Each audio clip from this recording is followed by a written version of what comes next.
The dark side of Earth's moon housed a secret. Hidden beneath the gray dust and rock was Base Artemis, a vast complex of tunnels, labs, and command centers where 500 of Earth's brightest minds worked day and night. For 30 years, they had been listening to the stars. Admiral Robert Jones walked through the main control room, his steps slow and steady. At 62, his hair had gone fully white, but his blue eyes remained sharp. The large screens on the walls showed star maps, data streams, and alien ship movements. All of this information came from probes and listening posts that Earth had secretly placed throughout nearby star systems. "What's the status on the Vray fleet?" Jones asked. Lisa Chen, the head of alien communications, looked up from her screen. "They've changed course, sir. They're heading to the Proxima Centauri system, our closest neighbor." Jones frowned. The Vray were bad news. In the decade since Earth had started monitoring galactic communications, they had learned that the Vray conquered developing worlds and used their people as workers or soldiers. They took resources and left planets broken. Time estimate until they reach our solar system? At their current speed, 3 months, Chen replied. Jones nodded and moved to the center of the room where a holographic display showed Earth's hidden fleet. 150 warships stayed cloaked in the asteroid belt. Another 150 orbited Earth, hidden by technology that bent light around them. No alien scanning system had ever detected them. Earth had been building these ships for decades. While the public knew about the small official space program with its handful of old-style rockets and space stations, the real program operated in secret. The world's governments had united behind closed doors after receiving the first alien signals. They knew that in space the weak did not survive. "Admiral, you should see this," called out Tech Officer Marcus Brown. "We just intercepted a new communication from the Galactic Council." Jones walked over to Marcus's station. The Galactic Council was a group of 57 advanced alien species that made rules for space travel, trade, and war. Earth had learned their languages years ago but had never sent a single message back. "Play it," Jones ordered. The screen showed 2 aliens. One had blue skin and 4 arms. The other looked like a tall insect with compound eyes. They spoke in clicks and humming sounds, but the base computers translated. "The Vray claim they have detected unusual energy readings from the 3rd planet in the system," said the blue alien. "Another developing world for them to harvest?" asked the insect. "Likely so. The reports show only basic space technology. A primitive station orbiting their planet, chemical rockets. The usual early stage. The Vray will find easy pickings there." "Has anyone warned them?" The blue alien made a sound like laughter. "Why would we? One more client species for the Vray means they bother the rest of us less. Besides, the rules are clear. No interference with developing worlds until they achieve faster-than-light travel on their own." The recording ended, and the room fell silent. "They know the Vray are coming for us," Chen said quietly. "And they won't help." Jones wasn't surprised. After years of listening, Earth had learned that the galaxy wasn't a friendly place. Advanced species either conquered others or ignored their suffering. The strong took what they wanted. The weak served or died. That was why Earth had decided to appear weak while growing strong in secret. "Send word to the President and the Joint Chiefs," Jones said. "The time for hiding is almost over." 3 days later, Admiral Jones stood in the White House Situation Room. The walls were lined with screens showing the faces of world leaders. President Maria Garcia sat at the head of the table, her expression grave. "The Vray will reach our system in less than 3 months," Jones explained. "They believe we are an easy target. A normal developing world with basic rockets and no real defenses." "What do they want?" asked the British Prime Minister. "Based on their past actions, they'll demand our surrender. They'll take our resources, establish bases on Earth, and put humans to work in their factories and mines. Those who resist will be killed as examples." The German Chancellor leaned forward. "But we are not defenseless." "No," Jones agreed. "We are not." He pressed a button, and the center of the table lit up with a hologram showing Earth's true military strength. The hidden ships, The weapon systems that could destroy entire fleets. The shield technology that could protect the planet from bombardment. For 50 years we've been building, Jones said, while letting them think we were just taking our first steps into space. Can we win against them? President Garcia asked. Jones nodded. The Vray are sending 12 ships. It's what they consider overwhelming force against a primitive world. We have 300 ships with better technology. We won't just win, we'll shock them. And after? Asked the Indian Prime Minister. Once we reveal ourselves, the rest of the galaxy will know about us. That's the real question, Jones said. Once we show what we can do, everything changes. We can't hide anymore. President Garcia stood up, looking at each screen. We've prepared for this day. We've built our forces while appearing weak. We've studied their languages, their technology, their politics. We know more about them than they know about themselves. She paused, her dark eyes intense. Humanity has always adapted to survive. When faced with stronger opponents, we've used our minds to gain advantage. That's what we've done here on a global scale. The galaxy thinks we're primitive. They think we're easy prey. She smiled, but there was no warmth in it. It's time to show them how wrong they are. On the base of Earth's moon, final preparations moved forward. Captain James Miller walked through the hangar where his ship, the UES Deception, waited. It was small, built to look like Earth's most advanced official spacecraft. Its weapons were hidden, its real engines disguised. From the outside, it appeared to be a simple exploration vessel, but appearances were deceiving. Miller's job was important. When the Vray arrived, he would be Earth's first contact. He would play the part of a surprised, frightened human facing advanced aliens for the first time. He would beg. He would act confused. He would stall. And then, when the moment was right, Earth would spring its trap. Going over the plan again, Captain? Asked his second-in-command, Lisa Chen, who had transferred from communications to join the mission. Miller nodded. The Vray have followed this pattern on 23 other worlds. They arrive, they make demands, they give the natives time to panic and surrender. They never expect real resistance. But we'll give them more than they expect, Chen said. Much more. Miller looked at the ship. The Deception is well named. For years, Earth has been the quiet kid in class, watching the bullies, learning their weaknesses, preparing. Now it's time to show them we've been holding back. In the depths of space, the Vray fleet moved steadily toward the Sol system. They had done this many times before. Find a developing world, take what they need, add another species to their empire. They had no idea that this time would be different. They had no idea that Earth had been watching, waiting, and preparing. They had no idea that humanity was about to change the galaxy forever. The 12 Vray ships entered the solar system with confidence. Their dark metal hulls absorbed light rather than reflected it, making them look like moving shadows against the stars. Each ship was 5 times larger than the biggest spacecraft humans had ever officially built. On the bridge of the lead ship, General Drack studied the blue planet on his view screen. He was tall, with gray skin and eyes that glowed yellow in the dim light of the bridge.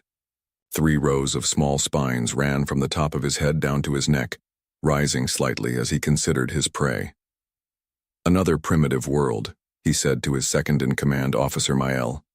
Scan for their defenses. Mael touched controls on his panel, detecting a small space station in orbit, several satellites, a handful of primitive chemical rockets. No energy weapons, no shields. He paused. There is a small vessel approaching from their moon, 1 ship only. Drack's mouth parts formed what passed for a smile among his kind. They're sending a welcome party. How polite. Should we destroy it as a demonstration? Mael asked. This was standard Vray procedure, show strength immediately to prevent any thoughts of resistance. No, Drack decided.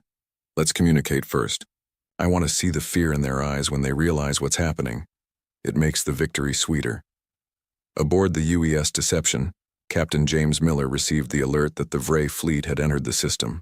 His small crew of 20 had trained for this moment for years. Each knew their role in the carefully planned deception. They've spotted us, reported Lisa Chen from the sensor station. They're scanning our ship. Miller nodded. Let them see exactly what we want them to. See? Everyone remember we're surprised, frightened explorers who have never met aliens before. He straightened his uniform, deliberately designed to look like a civilian scientific outfit rather than military, and gave the order. Open a channel when they contact us. Let's give the performance of our lives. He didn't have to wait long. The main screen on the bridge flickered and showed the alien face of General Drac. The Vray's yellow eyes studied the humans with cold interest. Miller had seen images of the Vray from intercepted transmissions, but he pretended to be shocked. He stepped back, eyes wide with convincing fear. What? Who are you? He stammered. Drac spoke in his own language, but the deception's hidden translation systems worked perfectly. The alien's words came through clearly. I am General Drac of the Vray Expansion Fleet. Your world is now under our protection. Miller exchanged worried glances with his crew, all playing their parts perfectly. We don't understand. We're just a research vessel from Earth. We've never encountered other intelligent life before. Your ignorance is not surprising, Drac said. Your species is young, undeveloped. We have come to guide you. Guide us? Miller asked, letting his voice shake slightly. Your world has resources we require. Your people have skills we can use. Submit to Vray authority and many of you will survive to serve the greater good. Miller made a show of growing panic. This is a peaceful mission. We need to contact our leaders on Earth. Please, give us time to understand what's happening. Drac's spines rose higher, a sign of amusement. You have 6 of your Earth hours to inform your leaders. We will then begin our approach to your planet. Any resistance will be met with immediate destruction. The communication ended, leaving the bridge in silence. Lisa Chen looked up from her console, dropping the scared act now that the aliens couldn't see them. They bought it completely. Their scans never penetrated our hull disguise. Miller nodded, his fake fear replaced by determination. Send the signal to Admiral Jones. The Vray have made their threat. Now we spring our trap. On Earth's moon, Admiral Jones received the message from the deception. Everything was proceeding as expected. The Vray had threatened Earth exactly as they had done to other developing worlds. Jones opened a secure channel to President Garcia and the Joint Chiefs of Staff. Madam President, the Vray have made contact and issued their ultimatum. Captain Miller is playing his role perfectly. They suspect nothing. President Garcia nodded on the screen. Then it's time. Activate the fleet. Jones turned to his command, staff in the moon base. Send the wake-up codes to all ships. Full combat readiness. Weapons hot, but stay cloaked until my command. Throughout the solar system, Earth's hidden warships powered up their systems. In the asteroid belt, 150 ships activated their engines, but remained invisible behind their cloaking technology. In Earth orbit, another 150 did the same. These were not the simple rockets the world showed to the public. These were advanced warships with technology Earth had developed in secret over decades. Studying alien communications had given humans insights they might not have discovered for centuries otherwise. Jones watched on the large display as his ships moved into position, surrounding the Vray fleet in a 3-dimensional net.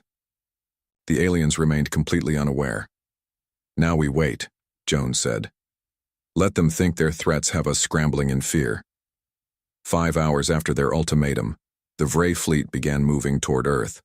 They arranged their 12 ships in attack formation, ready to demonstrate their power against any pathetic resistance the primitives might attempt. On the deception, Miller watched them approach. They're in position, he said to his crew. Send the coded signal to Base Artemis. Chen pressed a sequence on her console. Signal sent, Captain. Miller nodded and opened a channel to the Vray flagship. General Drac's face appeared on the screen. Once more. General, Miller said, still playing the frightened human. Our world leaders need more time. Please, we've never faced a situation like this. Drac's yellow eyes narrowed. Time is over. Your world will submit or burn. We will destroy one of your cities as demonstration of Miller interrupted him, dropping the act completely. His voice became steady and confident. Actually, General, I think there's been a misunderstanding.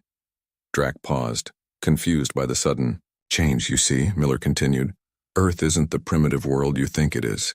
We've been listening to your communications for decades. We know all about the Vray and how you prey on developing civilizations. What is this? Drac growled, his spines now fully raised in anger. Miller smiled. A demonstration of our own. He nodded to Chen, who sent the second coded signal. Across the solar system, 300 Earth warships dropped their cloaking fields at once. In an instant, the 12 Vray ships found themselves completely surrounded. Earth vessels appeared everywhere, above, below, on all sides. On the bridge of his flagship, General Drac stared in disbelief at his sensor screens.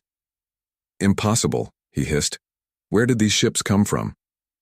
They were always here, Miller replied, calmly. We just didn't want anyone to know about them. You see, General, Earth decided long ago that when we finally met alien life, we'd be prepared.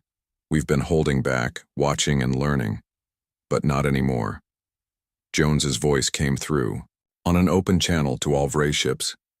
This is Admiral Robert Jones of Earth's Unified Space Command. Your ships are targeted by weapons that can disable or destroy you in seconds. Stand down immediately. For the first time in his long career of conquest, General Drac felt fear. He had led many fleet actions against developing worlds, but he had never walked into a trap like this. You're bluffing, he said, but his voice lacked conviction. A demonstration, then, Jones replied.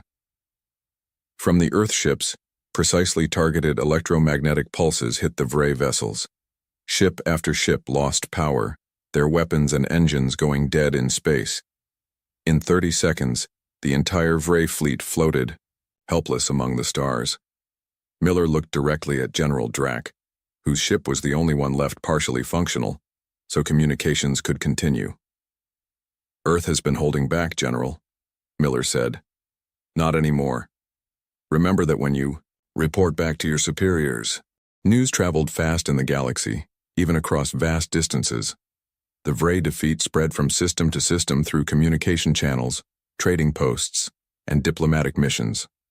A previously unknown species had not only resisted the Vray, but had defeated an entire fleet without destroying a single ship. In the great domed hall of the Galactic Council on the neutral world of Nexus, representatives from 57 species gathered in emergency session. The circular chamber hummed with worried conversations in dozens of languages. The central platform stood empty, waiting for the day's speakers. Toral, the blue-skinned, four-armed representative of the Mezar Confederation, took his place at the main council table.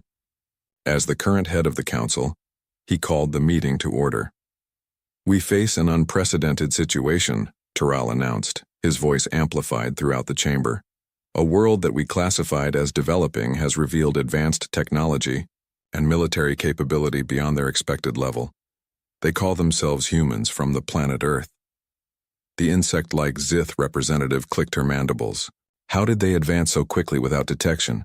Our monitoring systems should have noticed. They deceived us deliberately, replied Toral.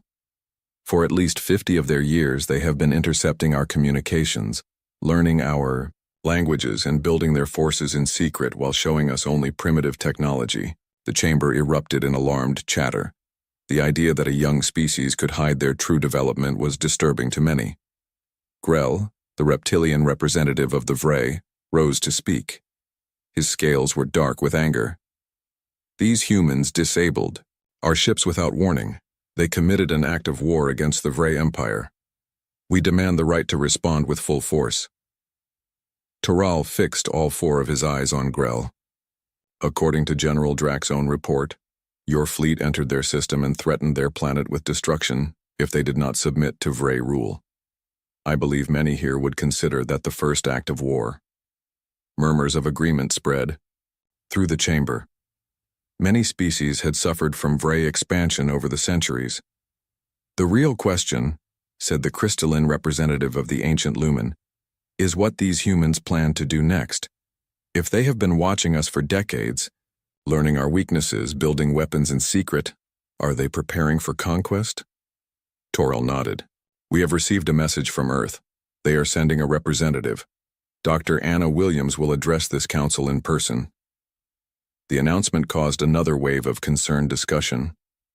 An unknown species with advanced technology was about to enter the heart of galactic politics. Dr. Anna Williams stood alone in her quarters aboard the Earth ship Diplomat. At 55, she had spent half her life studying alien languages and cultures. Her brown hair was streaked with gray, and the lines around her eyes showed years of dedicated work. Now she would be the first human to officially speak to the galaxy. The Diplomat was approaching the Nexus system under escort by 6 ships from the Galactic Council's security force. Through the window, Williams could see the gleaming ring stations and the colorful ships of many species moving about. Dr. Williams, came the voice of Captain Thomas over the intercom. We're 30 minutes from docking at Nexus Station. Council security has approved your shuttle's approach path. Thank you, Captain, she replied. Is the data package ready? Yes, Doctor. All the information you requested is loaded on your secure tablet. Admiral Jones sent a final message for you as well. Williams picked up her tablet and read Jones's message. Remember, we're not apologizing for protecting ourselves. We're offering a new relationship, but on equal terms. She took a deep breath. Decades of listening to alien communications had given Earth valuable insights, but direct conversation would be different. The future of humanity might depend on what happened in the next few hours. The council chamber fell silent as Dr. Williams walked to the central platform. She wore a simple blue suit, designed to be dignified without mimicking any specific alien style. She carried only her tablet, no weapons or other devices. Council sensors had scanned her thoroughly, finding only a standard human with no cybernetic enhancements or hidden technology.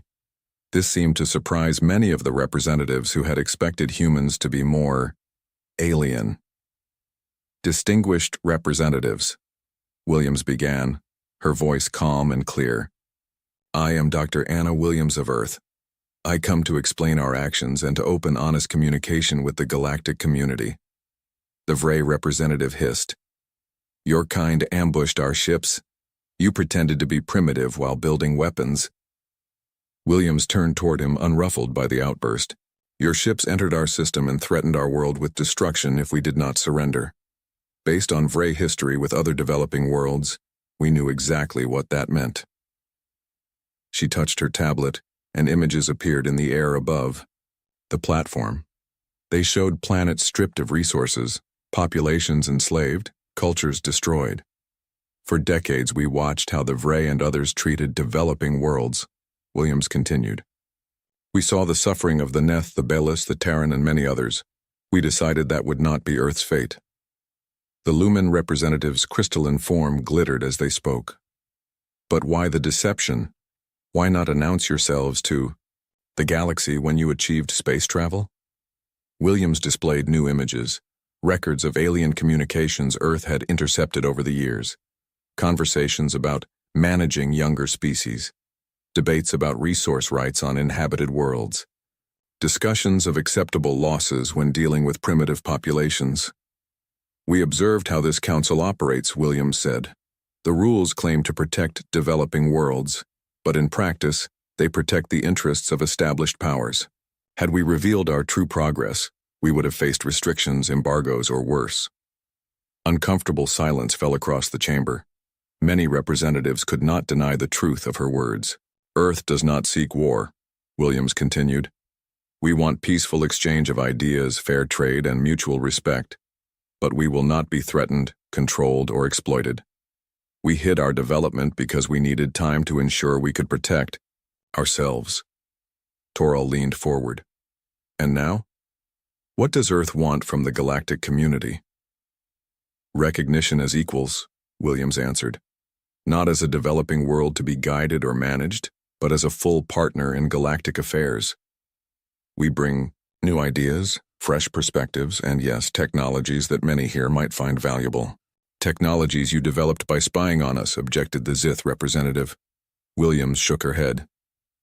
We learned your languages by listening, yes, but our technologies are our own. In many areas, we took different paths than your civilizations. We can offer innovations that might benefit all species. She touched her tablet again, displaying schematics for clean energy systems, medical techniques, and environmental restoration methods, but notably no weapons technology. Consider this carefully, Williams said. Earth can be a valuable ally or a determined opponent. We prefer friendship, but we will not accept domination. Your civilizations have operated under certain assumptions for millennia. We represent something new. As she finished speaking, a signal came from Earth.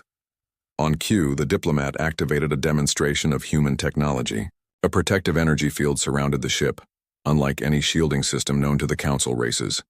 It glowed with a blue light that was both beautiful and clearly powerful. The message was clear. Earth would not be intimidated by threats or shows of force. The choice is yours, Williams concluded. Continue as you have been, treating younger species as resources to be exploited, and Earth will stand apart, even against you if necessary. Or embrace true cooperation, and together we can build something better than either of us could alone. She stepped back from the platform as the Council erupted in a mix of outrage, fear, and, from some representatives, thoughtful consideration. The ripples from Earth's revelation were just beginning to spread across the galaxy. Change was coming, whether the old powers wanted it or not. Captain James Miller stood on the bridge of his new ship, the UES Prometheus. The vessel was no longer hiding its true capabilities. Its sleek hull gleamed under the light of an unfamiliar sun. This was Miller's third mission since Earth had revealed itself to the galaxy, and perhaps the most important. Approaching Charis orbit, Captain, reported his pilot, Sam Reed. Local authorities are demanding we identify ourselves. Miller nodded. Open a channel.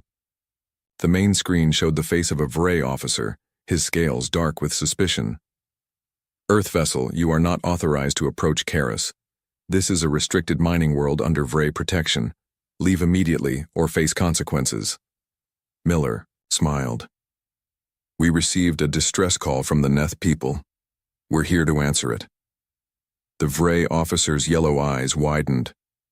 The Neth are our workers. They have no right to call for outside help. This violates Council regulations on client relationships. Those regulations changed last week, Miller replied calmly. Perhaps you missed the Council's update. The Emergency Relief Act now allows any species to request assistance if they face resource shortages or unsafe conditions. This was true. Dr. Williams had worked tirelessly in the Galactic Council to push through new protections for client species, the Council's polite term for enslaved worlds. The Vray officer sputtered. The Neth are perfectly safe under our guidance. They need no outside interference. Then you won't mind if we verify that directly, Miller said. We'll be landing at the main settlement in 30 minutes. Before the Vray could respond, Miller signaled to cut the transmission. Lisa Chen, now serving as his second-in-command, looked up from her console. Captain, they're powering up orbital defense platforms. As expected, Miller replied. Shield status? Full power. Their weapons can't touch us.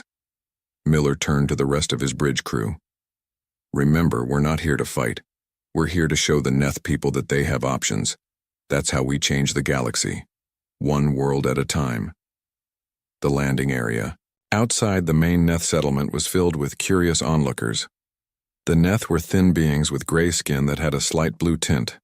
Years of working in the Vray's harsh mining operations had left many with breathing problems and bent postures. As Miller and his team stepped out of their shuttle, they found themselves surrounded by Vray guards, their weapons pointed at the humans. A Vray administrator pushed through the crowd. You have no authority here. Return to your ship immediately. Miller ignored him, looking past the guards to the gathered Neth. People of Charis, I am Captain James Miller of Earth. We received your call for help. An elderly Neth stepped forward despite the guards' warnings. I sent the message, he said in a raspy voice. I am Elder Tem. We heard about Earth standing. Up to the Vray! We heard about your new technologies, the Vray administrator hissed. This is sedition! Guards, take the Elder into custody. Miller stepped between them. Touch him, and you'll find out exactly what happened to your fleet in the Sol system. The guards hesitated. Stories of Earth's technology had spread quickly. Miller turned back to Elder Tim. We brought something to show you. He nodded to his team, who wheeled forward several large containers. These are matter converters. They can transform raw materials into food, medicine, building supplies, almost anything you need. He opened one container, revealing a machine about the size of a small desk. A crew member activated it and the device hummed softly. Miller placed a handful of common rock into a compartment. The machine processed it for a few seconds, then a drawer opened on the other side containing medical supplies. The Neth gasped in astonishment. With these devices you can create what you need without destructive mining, Miller explained. No more dangerous conditions, no more sickness from toxic exposures. Elder Tim touched the supplies with trembling hands. The Vray tell us we must mine or starve, that we have no choice. There are always choices, Miller said. He turned to face the Vray administrator. The galaxy is changing. Earth is offering partnerships based on mutual benefit, not exploitation. The Neth can remain under your protection if they choose, or they can join what we're calling the Human Coalition. The administrator's scales darkened further. This is illegal interference. The Council will hear of this. The Council already knows, Miller replied. Earth's ships are visiting dozens of worlds like this one. Dr. Williams is presenting our evidence of mistreatment to the full Council as we speak. He turned back to the gathered Neth. We won't force our help on you. Unlike others, we believe in free choice. But know this, if you choose independence, Earth will stand with you. Similar scenes played out across the galaxy as Earth ships visited world after world. On the agricultural planet Belen, Captain Olivia Ramirez provided shield generators to protect the native Bell people from the atmospheric harvesters that stole their world's moisture for off-world corporations. On Taren, Commander David Jackson delivered medical supplies to a population suffering from industrial pollution caused by Zith factories. Each world they visited became part of what news networks across the galaxy began calling the Human Coalition, a growing alliance of formerly subjugated species now standing together with Earth's protection and technology. In his command center on the moon base, Admiral Jones watched the coalition grow on the large strategic display. Dozens of worlds now showed the blue marker of alliance with Earth, spread across 3 spiral arms of the galaxy. We're changing the balance of power, he told his officers during their daily briefing. The predatory species have never faced organized resistance from their prey before. His aide, Major Wilson, looked troubled. Some council members are calling it an Earth empire.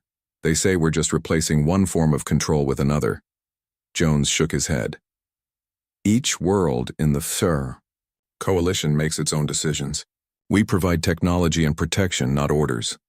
That's the difference they don't understand yet. He pointed to several red markers on the display. These systems have begun building up their military forces, the Vray, the Zith, and 3 other major powers. They're not used to being challenged. Are we heading toward war, sir? Wilson asked. We're trying to prevent one, Jones replied. For centuries, the strong have dominated the weak in this galaxy. We're showing there's another way. But yes, it's a dangerous time. Some species would rather fight than change. He turned as Dr. Williams appeared on the main communication screen, directly from the council chambers on Nexus. Admiral, the council session just ended, she reported.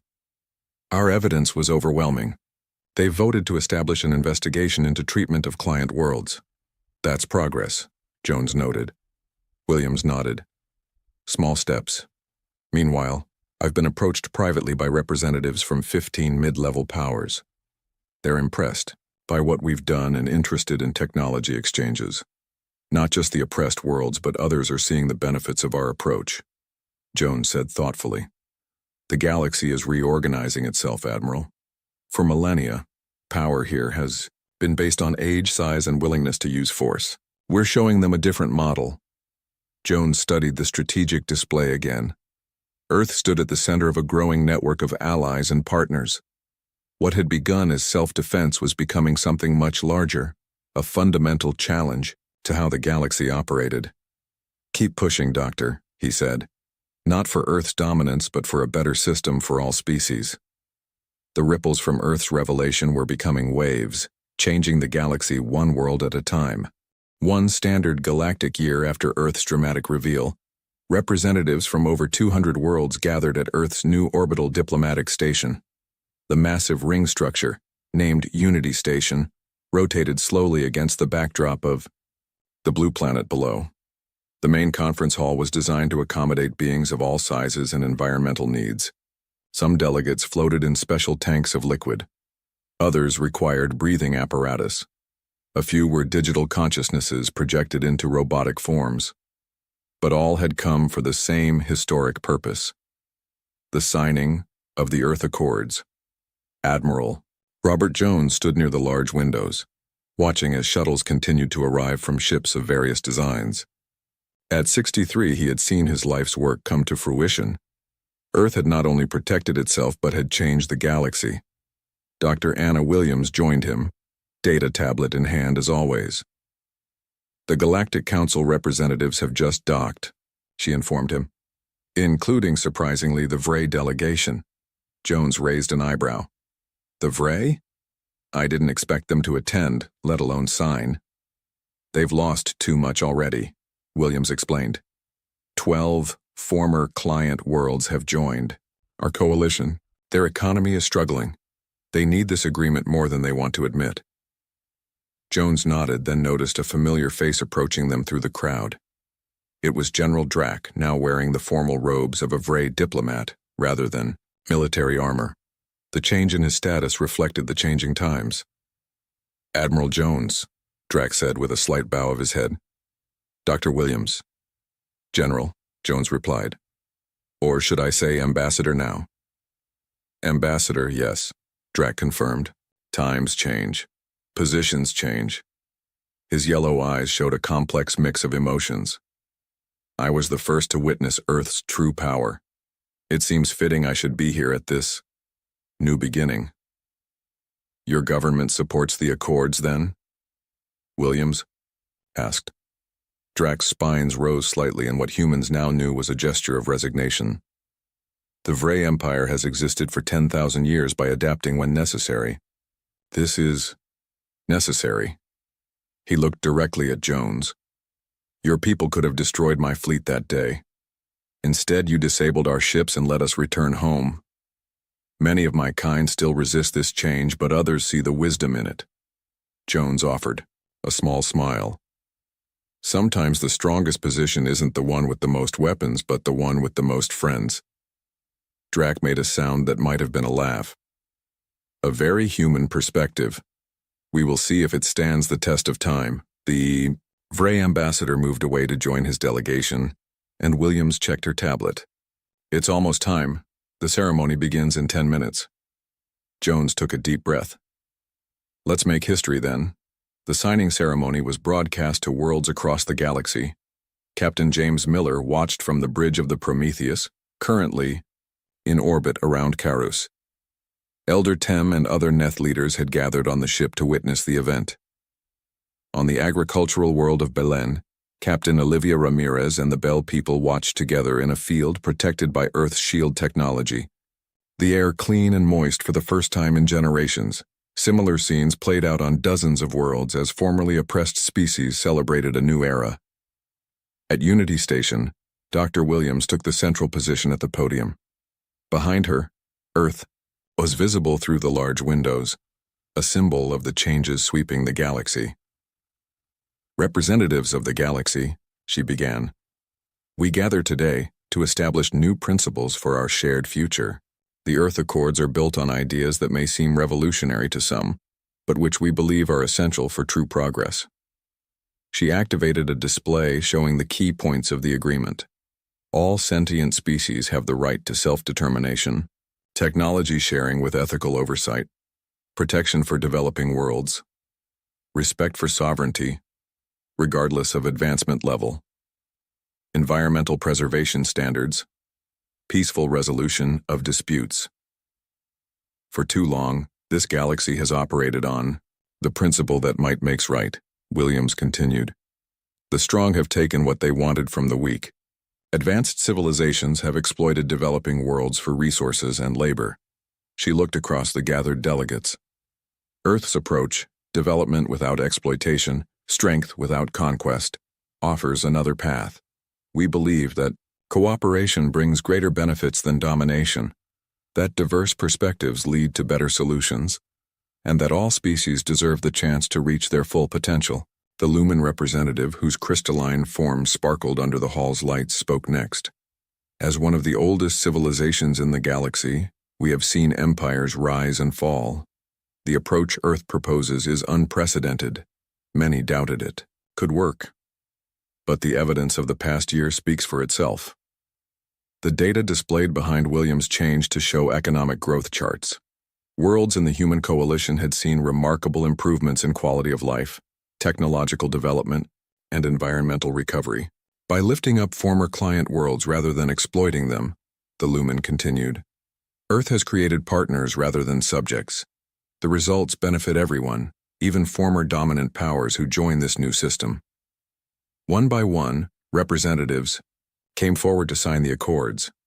The Mezar, the Lumen, dozens of formerly oppressed species, and even some former exploiters like the Vray. Each signature represented a commitment to the new principles. After the ceremony, Jones found himself alone with Williams on an observation deck looking down at Earth. When we decided to hide our true capabilities all those years ago, Jones said quietly, I never imagined it would end like this. Williams smiled. We warned them we were holding back, not just our technology, but our potential to change everything. They didn't listen then. They're listening now. Jones nodded. What's next for the galaxy, do you think? Growth, change. Williams leaned against the railing. The Vray and others are already reforming their economies to function without exploitation. Former client worlds are developing their own unique technologies, now that they're free to pursue their own paths. And there are still unexplored regions of the galaxy, species we haven't met yet. She looked up at the stars visible beyond Earth's atmosphere. For the first time in galactic history, development and cooperation are becoming more valued than conquest and subjugation. It won't be perfect. There will be challenges. But it's a better path. And Earth's role in all this? Jones asked. Leaders for now, Williams replied. Teachers, perhaps. Eventually just one member of a more balanced community. She turned to him.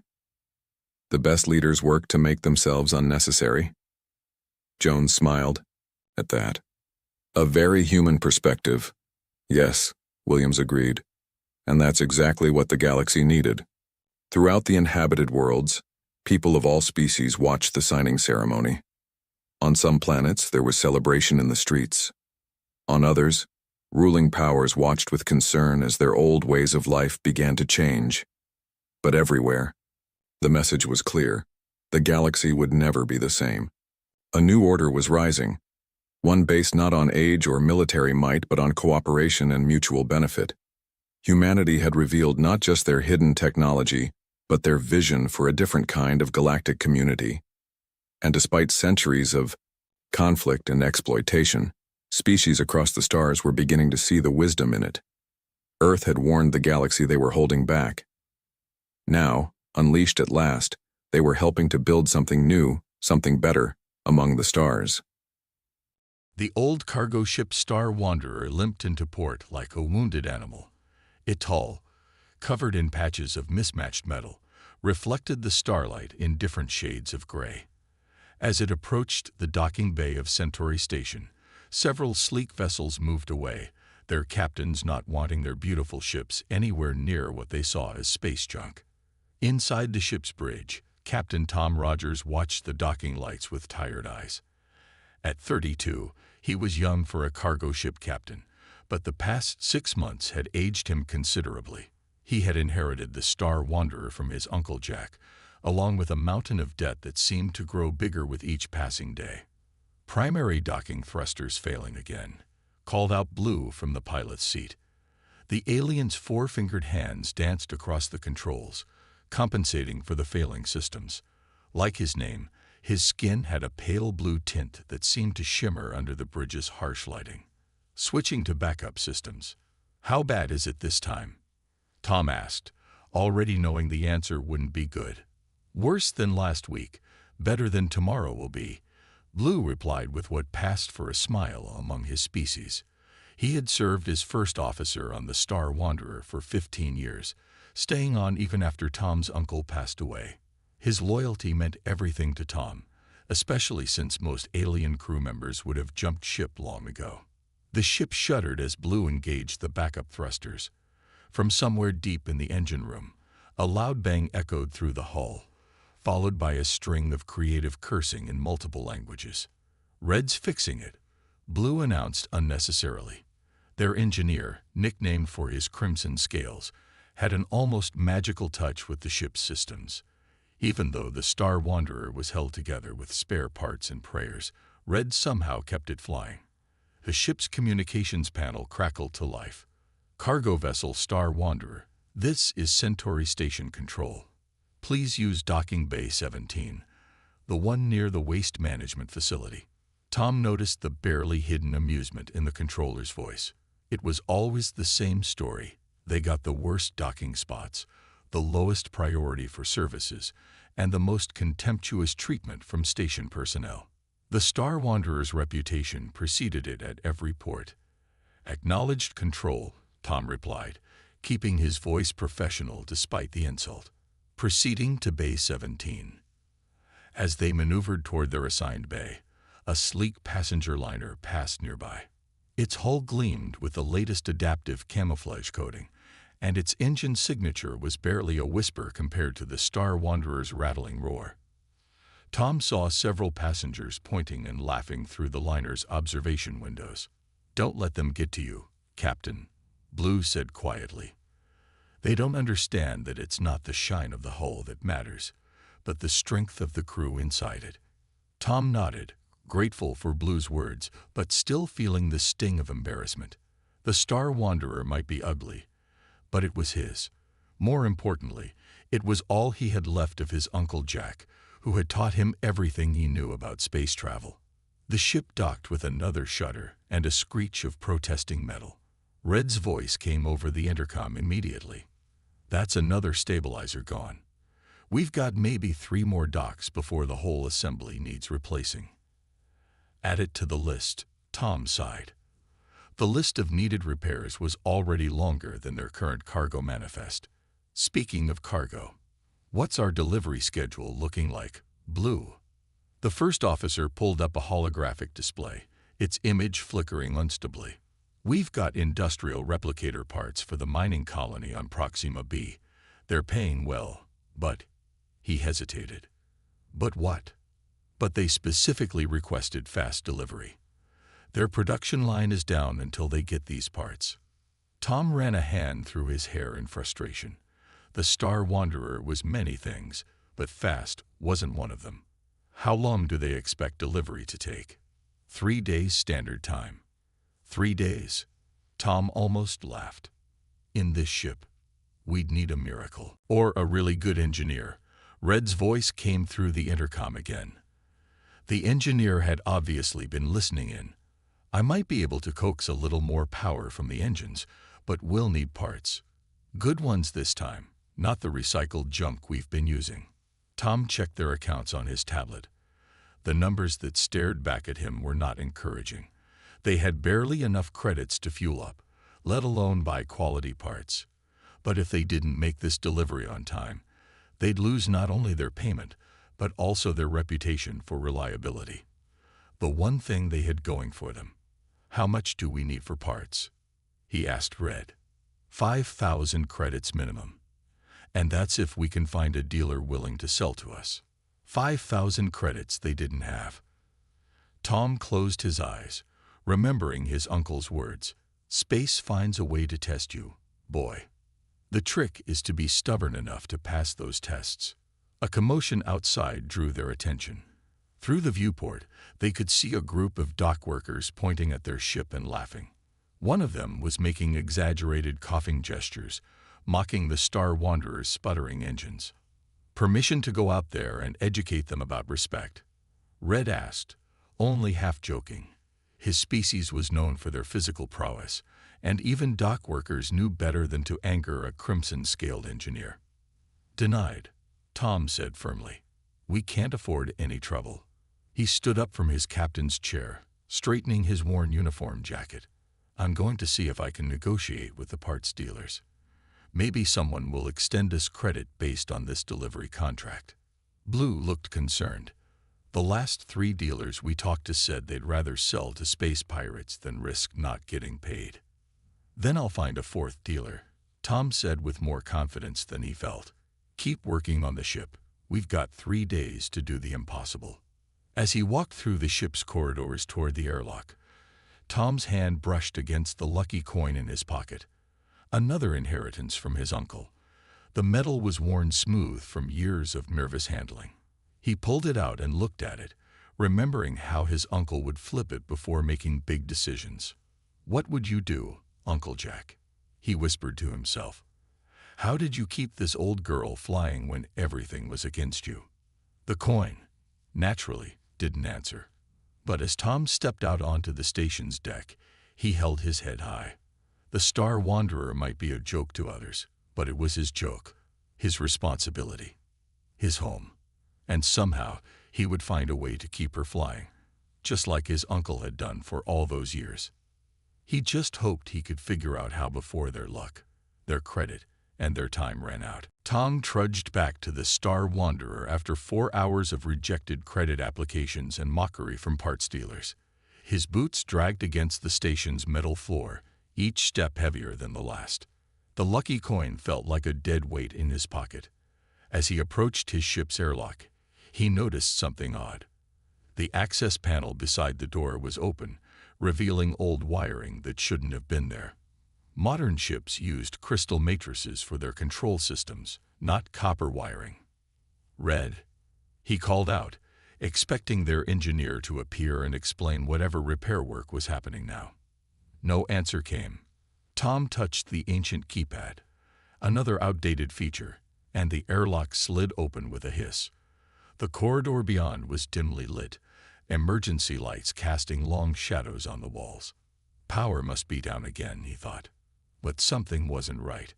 The shadows moved differently, and there was a smell in the air, old oil and metal, like a mechanic's workshop.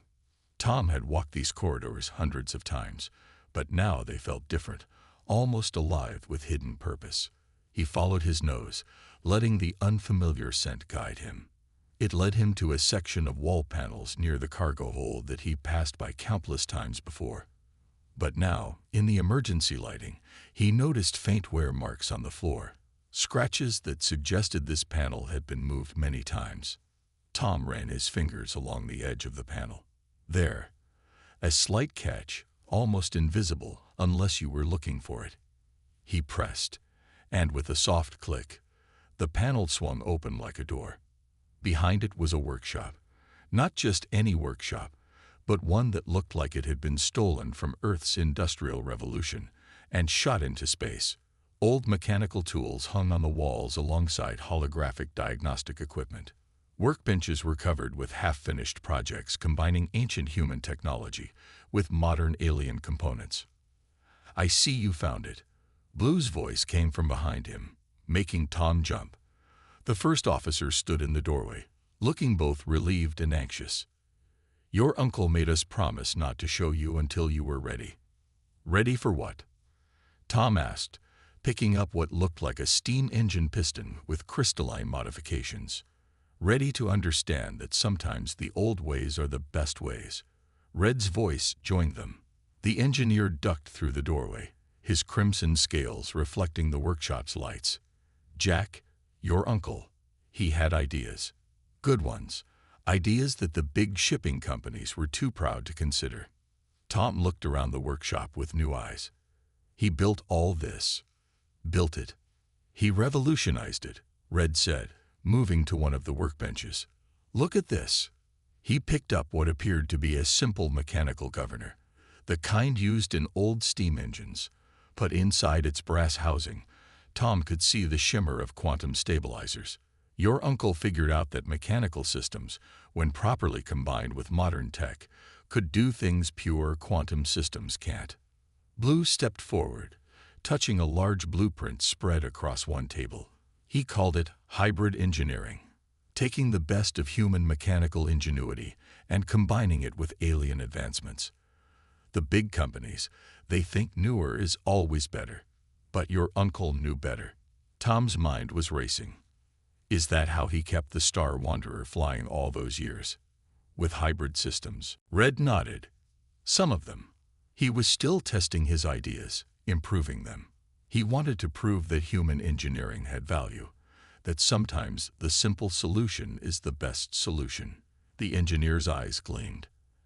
And now, with this delivery deadline, we could use his designs. Tom finished the thought. But why didn't you tell me about this before? Blue and Red exchanged looks. Your uncle left specific instructions. Blue explained. He said you needed to understand the problem before you could appreciate the solution. To feel the weight of running a ship in a universe that looks down on human technology. Tom picked up a journal from one of the workbenches, its pages filled with his uncle's familiar handwriting. Diagrams and calculations covered every available space, showing innovative ways to combine old Earth technology with alien advancements. He was working on something big near the end. Red said quietly, a way to use mechanical principles to stabilize quantum fields. The big companies spend millions on pure quantum solutions, but your uncle thought he could do it with modified steam engine governors and some clever engineering. Tom flipped through the journal, his excitement growing. Can we build it? We already have most of the parts, Red admitted. Your uncle collected them over years. We just need a few key components, standard ones that won't raise suspicion. Components we can't afford, Tom reminded them, his brief hope deflating. Blue smiled, an expression that still looked slightly unsettling on his alien features. Actually, we can. Your uncle left a small fund for parts, hidden away. Not enough to fix the ship the traditional way, but enough to build his hybrid systems. Why didn't you mention this fund before? It came with the same conditions as the workshop, Red explained. We couldn't tell you until you found this place on your own. Jack was very specific about that. Tom looked around the workshop again, seeing it with new understanding. This wasn't just a collection of parts and tools. It was his uncle's legacy, a way to prove that human innovation still had value in a universe of quantum computers and AI systems. How long would it take to install the first system? He asked. Red scales rippled with excitement. The power stabilization system is almost ready. Give me 6 hours, and I can have it running. Won't look pretty from the outside, but it'll work better than anything the shiny ships out there are using. Blue finished. Tom picked up his uncle's lucky coin and flipped it, catching it with a smile. Then let's get to work. We've got a delivery to make, and I think it's time the universe learned not to judge a ship by its hull plates. For the next several hours, the three of them worked non-stop in the hidden workshop. Tom read through his uncle's notes while Red and Blue assembled the hybrid power system. It was beautiful in its simplicity, using mechanical governors to provide a physical backup to the quantum field generators. If the quantum systems fluctuated, the mechanical components would automatically compensate, providing a stability that pure quantum systems couldn't match. As they worked, Tom began to understand why his uncle had kept this hidden. It wasn't just about proving a point. It was about showing that sometimes progress means looking backward to move forward. The shipping companies had become so focused on the latest technology that they'd forgotten the reliable simplicity of mechanical systems. The Star Wanderer might be old, ugly, and patched together, but soon it would have something no other ship had, the perfect blend of human mechanical ingenuity and alien quantum technology. And Tom had a feeling that their next cargo run was going to surprise a lot of people. The Star Wanderer pulled away from Centauri Station with a smoothness that surprised even its crew.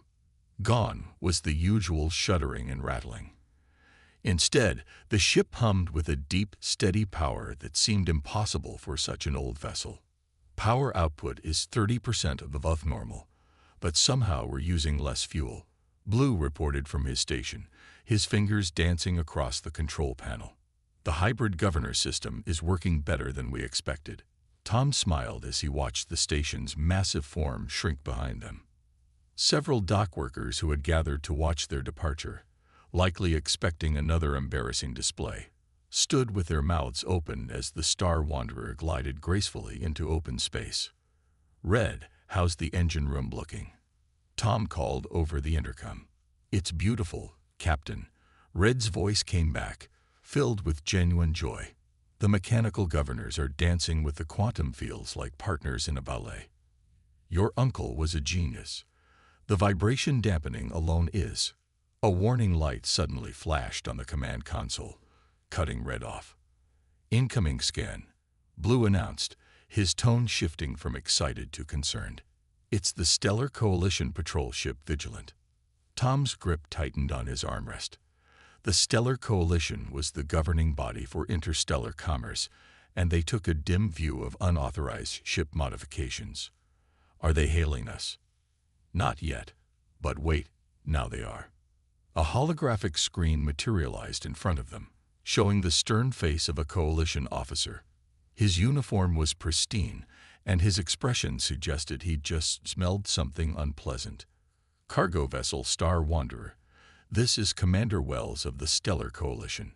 Our sensors are detecting unusual energy signatures from your vessel. Prepare for boarding and inspection." Tom kept his face neutral. "Commander, we're on a time-critical delivery run to Proxima B. Perhaps we could schedule an inspection for our return journey." "Your delivery schedule is not my concern," Wells replied coldly. "Our sensors show energy patterns that don't match your ship's registered configuration. That could indicate illegal modifications or—" He paused for effect. "Safety violations." Blue muted the transmission for a moment. "Captain, if they board us and find the workshop." Tom nodded.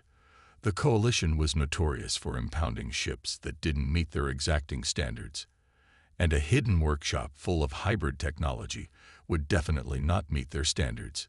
He unmuted the transmission. "Commander, I assure you our ship is safe. We've simply performed some routine maintenance." "Routine maintenance doesn't produce quantum field variations like these," Wells interrupted. "You will power down your engines and prepare for boarding." "That's not a request." The transmission cut off. Tom immediately hit the intercom. "Red, how fast can you hide the workshop?" "Hide it?"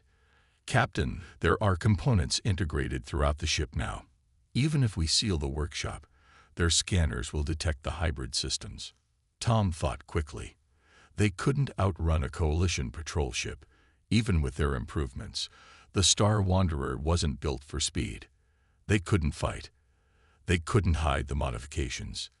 That left. "Blue, what's between us and the Proxima B colony?" The first officer checked his charts. "The Sigma Cloud, a dense region of charged particles and space debris. Most ships go around it because it interferes with quantum navigation systems. But our hybrid systems use mechanical backup components," Tom said, an idea forming. "Red, would our new stabilizers work in the cloud?" There was a pause as the engineer considered it. "Theoretically, yes. The mechanical governors should keep working even if the quantum fields get disrupted. But Captain, flying through the Sigma Cloud is incredibly dangerous. One wrong move, and less dangerous than letting the Coalition impound our ship," Tom decided. "Blue, plot a course through the cloud. Red, give us everything the new systems can handle." The Coalition ship was growing larger in their rear viewers. "They're charging weapons," Blue reported. "Non-lethal, but they could disable us." "Take us in," Tom ordered. "Let's see if they're willing to follow." The Star Wanderer banked hard, its new systems responding beautifully to Blue's commands. They accelerated toward the massive purple-gray mass of the Sigma Cloud, which roiled with electrical discharges and swirling debris. "They're firing warning shots," Blue announced as bright energy pulses flashed past their hull. "And yes, they're pursuing. But they're falling behind. Their quantum drives are already starting to struggle with the cloud's interference." The first wisps of the cloud enveloped their ship. Static filled their communications, and the holographic displays flickered wildly. But underneath all the electronic chaos, Tom could feel the steady throb of the mechanical systems doing their work. "Red, status," he called out. "Quantum systems are going crazy, but the mechanical governors are compensating perfectly. The backup steam pressure system is handling the power distribution. Captain, this is incredible. We're actually running more efficiently in here." Through the viewports, they could see the cloud's full fury. Debris ranging from dust to boulder-sized chunks of rock swirled around them. Electrical discharges larger than their ship crackled through the void. Their sensors were nearly useless, but Blue navigated skillfully using the old-fashioned optical telescopes Tom's uncle had insisted on keeping. "Coalition ship is turning back," Blue reported with satisfaction. "Their quantum systems can't handle the interference, but we've got another problem. This route will take us straight through the densest part of the cloud. Can we handle it?" Red's voice came back confident. "The hybrid systems are performing better than anything I've ever seen. The mechanical components are actually using the cloud's energy to boost our power output. Your uncle thought of everything, Captain." For the next 2 hours, they threaded their way through the Sigma cloud. While other ships would have been blind and helpless in the electromagnetic storm, the Star Wanderer's hybrid systems turned the hostile environment to their advantage.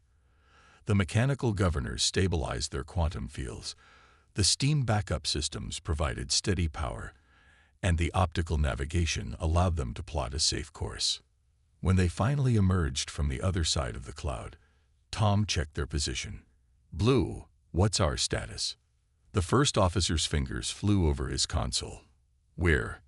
"Captain, this is amazing. The route through the cloud cut our journey time in half. We're going to make our delivery deadline with time to spare. And we've used only a quarter of our normal fuel," Red added. The cloud's energy helped power our systems through most of the journey. Tom sat back in his chair, feeling a mixture of pride and gratitude toward his uncle. The old man hadn't just left them a few clever modifications. He'd given them a whole new way of operating, one that turned their ship's supposed weaknesses into strengths. "The Coalition will be waiting for us when we return," Blue reminded him. "Let them wait," Tom replied. "By then, we'll have proven that our hybrid systems aren't just safe, they're better than anything they've got. My uncle knew that sometimes you have to break the rules to show people a better way." As if in agreement, the Star Wanderer's engines hummed contentedly, old and new technologies working together in perfect harmony as they approached their destination. The ship that had been a laughingstock was about to become a pioneer, and Tom couldn't wait to see the looks on everyone's faces when they realized what human ingenuity could really do. The Star Wanderer's arrival at Proxima B's orbital station caused quite a stir. Not only had they made the journey in record time, but their ship was running more efficiently than anyone thought possible. The mining colony's engineers couldn't stop staring at their engine readings, and whispers spread quickly through the station. As Tom supervised the unloading of the replicator parts, a loud alarm suddenly blared through the station. Red lights flashed, and the station's AI announced, "Emergency alert. Major solar flare detected. All ships must evacuate immediately. Station shields engaging in 5 minutes." The docking bay erupted into chaos. Crew members from various ships ran to their vessels, while dock workers rushed to secure loose cargo. Through the station's massive viewports, Tom could see the star Proxima Centauri pulsing angrily, its surface writhing with unprecedented activity. "Captain," Blue called from the ship's ramp. "The station's quantum sensors are showing this is going to be the largest solar flare they've ever recorded. We need to leave now." But Tom noticed something that made his blood run cold. In the bay next to theirs, a passenger liner was experiencing engine problems. Its quantum drive had been partially disassembled for maintenance when the alert sounded. Over 300 people were trapped on that ship. "Blue, how long until the flare hits?" 20 minutes at most. The station's shields might hold, but any ship caught outside them when they go up. He didn't need to finish the sentence. They'd be fried. Tom made a quick decision. Get our hybrid shields online. Red. The engineer was already rushing toward them. Captain, remember those shield modifications in my uncle's journal? The ones that combined old-style electromagnetic deflectors with quantum barriers. Red scales rippled with excitement. The ones he designed but never got to test. Captain, they're completely experimental. We don't even know if they'll work. We're about to find out, Tom said, pointing to the stranded passenger liner. Can we extend our shield bubble to protect them? Red's eyes widened as he did quick calculations in his head. Maybe. The mechanical components should handle the extra load better than pure quantum shields, but we'll need to modify the emitter array right now. Do it, Tom ordered, then turned to Blue. Get over there and help them secure their ship for towing. We're taking them with us. As his crew rushed to their tasks, Tom ran to the station's control room. The controllers looked up in surprise as he burst in. We need emergency towing clearance, he announced. The Star Wanderer can protect that passenger liner. The head controller, a tall woman with graying hair, looked at him like he was crazy. Your rust bucket. It can barely protect itself. We have emergency protocols for situations like this. Your protocols won't save those people in time, Tom interrupted. Trust me. Our ship can handle this. She studied him for a long moment, then looked at her displays showing the approaching flare. If you're wrong, you'll kill everyone on both ships. If I'm right, we'll save 300 lives. She pressed her lips together, then nodded sharply. Granted, but their deaths will be on your head if this fails. Tom ran back to his ship, where Red had already modified their shield emitters. The passenger liner was now attached to them with emergency towing cables, its crew and passengers watching nervously through their viewports. Shield modifications complete, Red reported. I've integrated the mechanical backup systems. They'll kick in if the quantum barriers start to fail. Time to flare impact, Tom asked as he dropped into the captain's chair. 12 minutes, Blue replied. Station shields going up in 3 minutes. We need to clear the bay now. Tom hit the ship-to-ship comm. Passenger liner Valley Forge. This is Captain Rogers. Secure all loose items and brace for emergency acceleration. We're getting you out of here. The Star Wanderer's engines roared to life, their hybrid systems handling the extra load of towing the larger ship. They cleared the station's docking bay just as its massive shields began to engage, sealing the station in a protective bubble. Flare approaching fast, Blue reported. Energy readings are off the scale. Normal quantum shields won't stand a chance against this. Red, route all available power to the hybrid shield system, Tom ordered. Blue, get us into position with our stern facing the flare. We'll take the brunt of it. The passenger liner's captain came on the comm. Captain Rogers, our sensors show this flare will overwhelm any known shielding. We should try to reach the station before their shields. No time, Tom cut him off. Trust us. Our shields are different. The first wave of the solar flare reached them, making both ships shudder. Warning lights flashed across every console as the quantum portions of their shields began to overload. Quantum barriers failing, Red shouted. Activating mechanical backup now. Tom felt the ship vibrate as ancient electromagnetic deflectors powered up, their fields reinforcing the failing quantum barriers.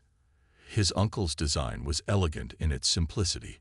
When the quantum fields fluctuated, the mechanical systems automatically adjusted to fill the gaps. The main wave of the flare hit them like a hammer. The Star Wanderer groaned as forces beyond imagination battered its hybrid shields. On the main viewer, they could see other ships in the distance desperately trying to outrun the flare. Not all of them would make it. Shield status, Tom called out.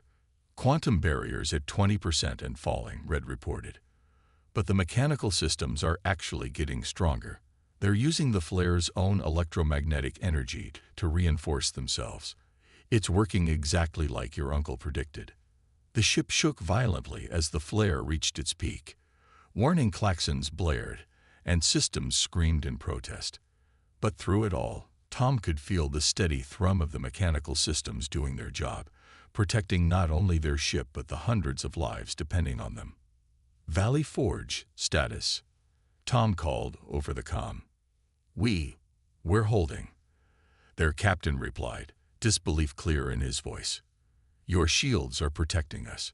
But how? This is impossible. Tom smiled, thinking of his uncle. Not impossible, just a different way of thinking about the problem. For 5 more minutes, they rode out the solar storm. When it finally passed, the Star Wanderer's hybrid shields had held firm. The passenger liner was completely untouched, protected by their bubble of combined quantum and mechanical energy. Damage report? Tom asked. Minimal, Red replied proudly. The hybrid systems performed perfectly. Your uncle's design. Captain, this changes everything. No other ship could have survived that flare, let alone protected another vessel. Messages were already pouring in from the station and other ships. How had they done it? What kind of technology were they using? Even the Stellar Coalition vessels that had survived the flare were demanding answers.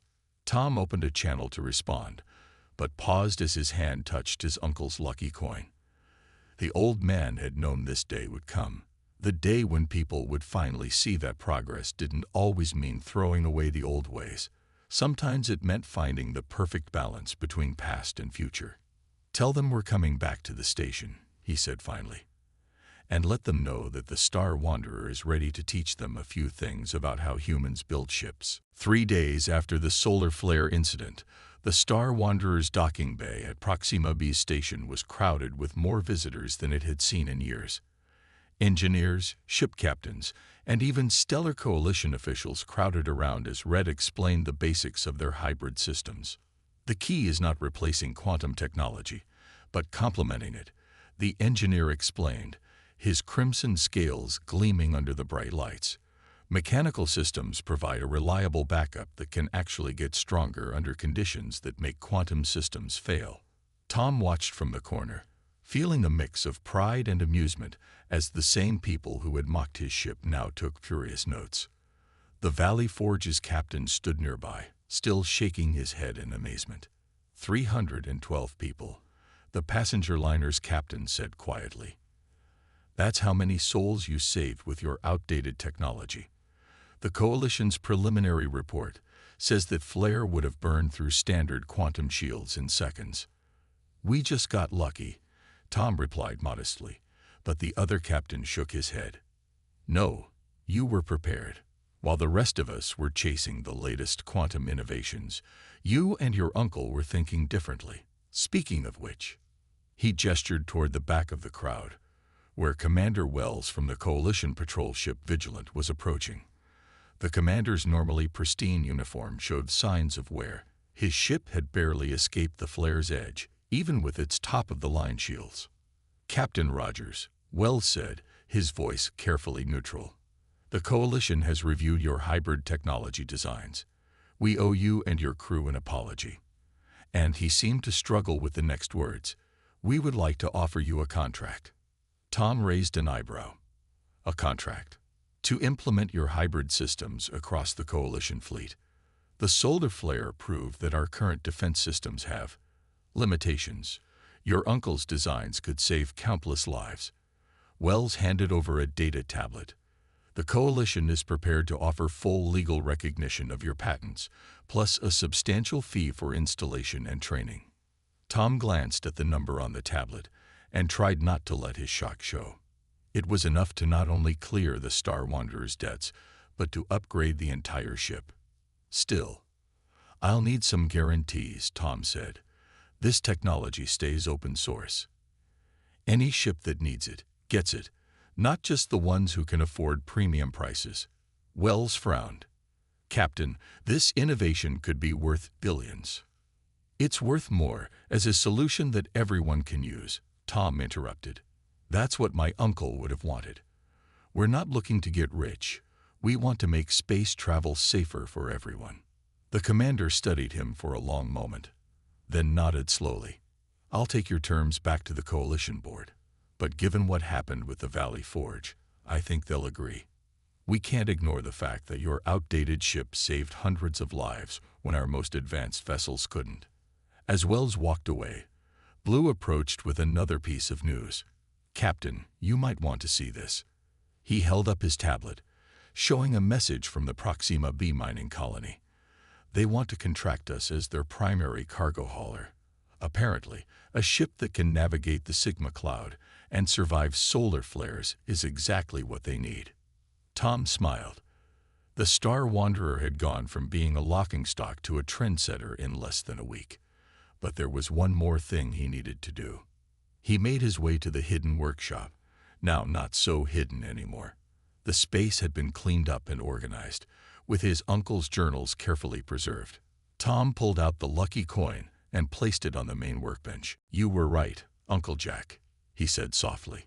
"Sometimes the old ways are the best ways, and sometimes the best way forward is to remember where we came from." Red and Blue found him there a few minutes later. "Captain," Red said excitedly, "I've been reviewing more of your uncle's journals. The shield modifications were just the beginning. He had designs for hybrid navigation systems, propulsion improvements, even artificial gravity generators using mechanical principles. How long would it take to implement them?" Tom asked. "With the coalition contract money and our new cargo hauling jobs." Red's scales rippled with excitement. "We could refit the entire ship, make her into something completely new, while keeping everything that makes her special."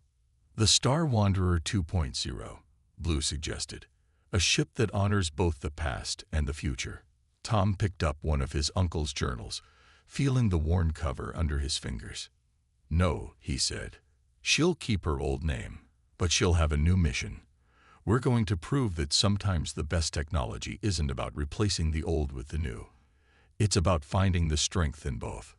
Over the next few months, the Star Wanderer became the template for a new class of hybrid ships. Her once mocked appearance became a badge of pride as more vessels adopted similar modifications. The Stellar Coalition officially recognized hybrid technology as a major breakthrough in space travel, and shipping companies began exploring ways to integrate mechanical backups into their quantum systems. But more importantly, the Star Wanderer's success changed how people thought about progress. The ship that had been ridiculed for its outdated systems had shown that innovation didn't always mean abandoning the past. Sometimes, the most powerful solutions came from understanding and respecting the engineering principles that had served humanity for generations. Tom kept his uncle's workshop exactly as it was, though now it served as both a museum and a classroom where engineers from across the galaxy came to learn about hybrid technology. The lucky coin remained on the workbench, a reminder that sometimes the best luck comes from believing in yourself when nobody else will. And if you visited any major spaceport, you might notice something interesting. Among the sleek, modern ships with their gleaming quantum drives, you'd see vessels proudly displaying patches of mismatched hull plating and mechanical components alongside their advanced systems. They called it the Wanderer style, a testament to the day when an old cargo hauler and its human captain taught the galaxy that true progress means never forgetting where you came from. As for the Star Wanderer herself, well, she still wasn't the prettiest ship in space. Her hull still bore the marks of countless repairs, and her engine still made strange noises sometimes. But now, when people pointed at her in spaceports, it wasn't to mock, it was to admire. Because everyone knew that beneath her humble exterior lay the perfect blend of human ingenuity and alien technology, a combination that had changed space travel forever. And that was worth more than all the shiny quantum drives in the galaxy.